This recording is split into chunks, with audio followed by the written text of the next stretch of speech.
What is going on, everybody? My name is Jason McCullough. This is All Music for My Sanity. What the f is wrong with me?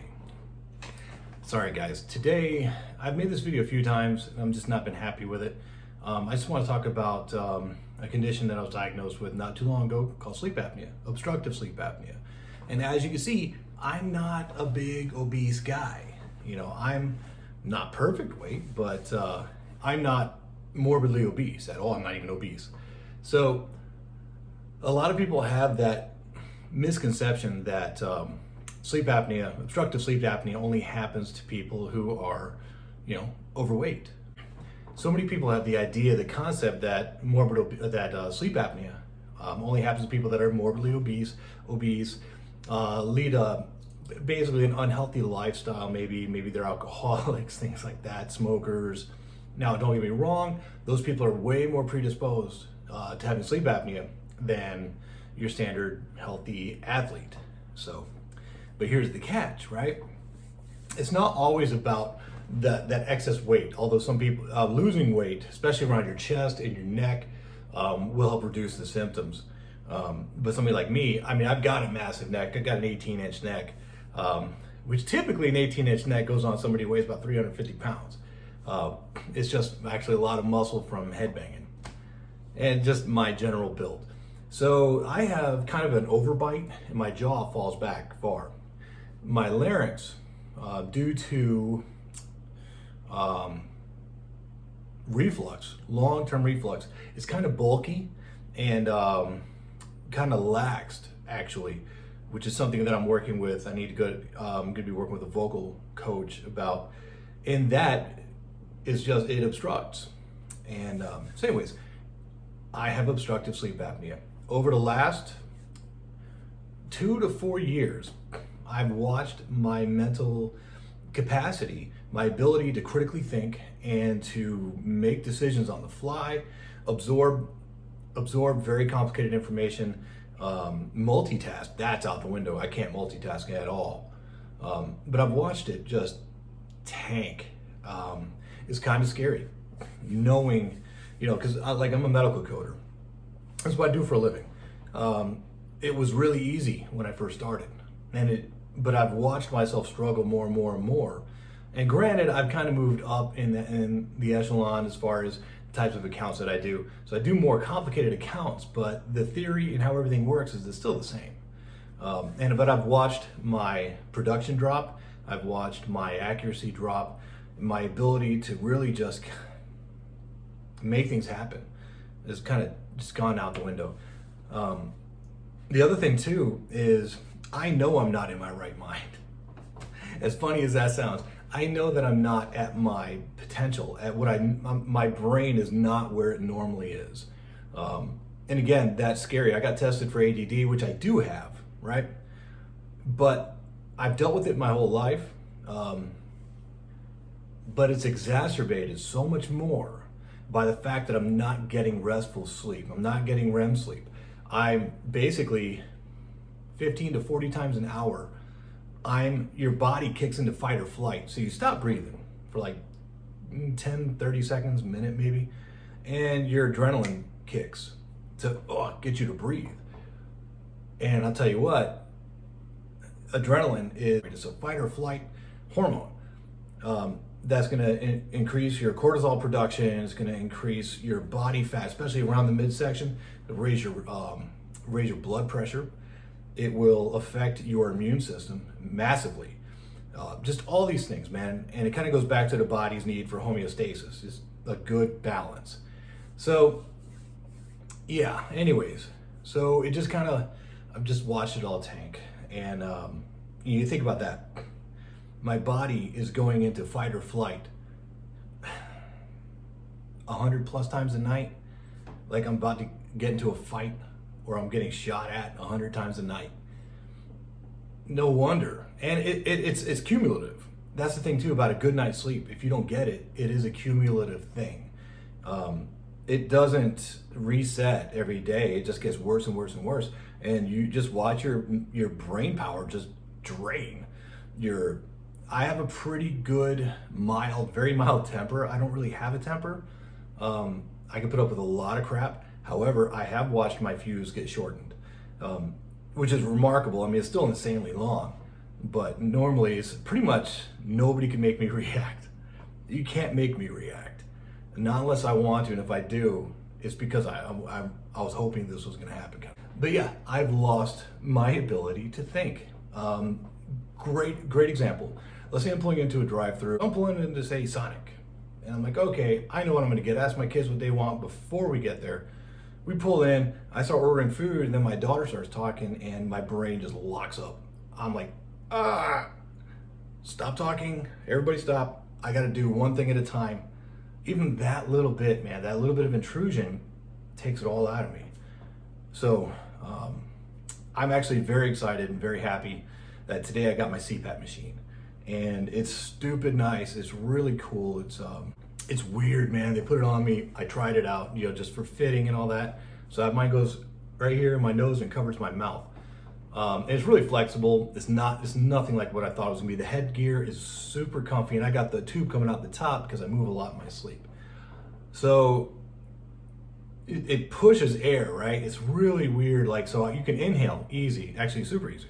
But exhaling is it actually takes a little bit of effort because you're going against how many pounds of pressure, how many PSI, something like 4 PSI, 5 PSI, still a lot going from zero. So think about it's the exact opposite of scuba diving, where you go 20 feet underwater. You've really got to work to exhale those lungs, to expand those lungs. I got to work to exhale. So it's a little weird. Actually made me feel out of breath. The working to exhale made me feel like I was out of breath. More so than anything. It's weird.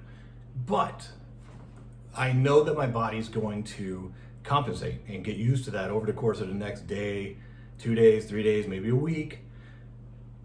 And there's a lot of folks out there that get their CPAP machines that have way worse apnea than me.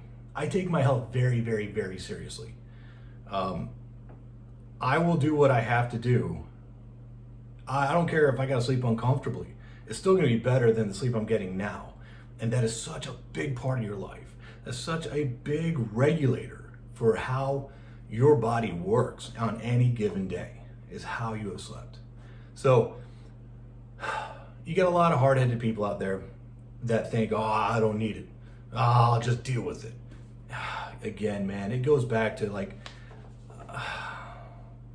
I mean, I can't speak for them. I don't want to judge them. But your health really needs to be priority number one, more than your comfort. Because as your health deteriorates, your comfort's going to go out the window. You got to think of the long term. You can't think of the short term. So anyways, got my CPAP machine, and tonight's going to be the first night I'm going to use it. And I'm so looking forward to this because I've had to idle so many things that I would normally do. The guitar building, I've had to really idle that. I can't really put a lot into it mentally. Work, I'm idling work as much as I can. Helping take care of my sister, so I don't have a lot to give into that. Music, I have no creativity. I have no time for creativity. My brain just doesn't have the capacity to do that. It is gone. It's been that way for about 2 years. My attitudes, the things that I react to are way further outside my control than what they've ever been. And it's, all of it boils down to I'm not recovering every day. I'm not healing. My brain's not recovering. My body's not healing itself. My body's not recovering after a hard day or even after a regular day. So it just keeps adding up. And I'm putting on a little bit of weight in the midsection. My asthma, I never know, man. All of these autoimmune issues that I've had going on, the hives, the asthma that shouldn't exist, vocal cord dysfunction, all those things, man. All the inflammation, so my back, my neck. Now, granted, those are all injuries, but the excess cortisol production just leads to systemic inflammation. And systemic inflammation leads to fatigue, leads to pain, swelling, more fat production or more fat storage, water retention, just all kinds of things, and raised blood pressure.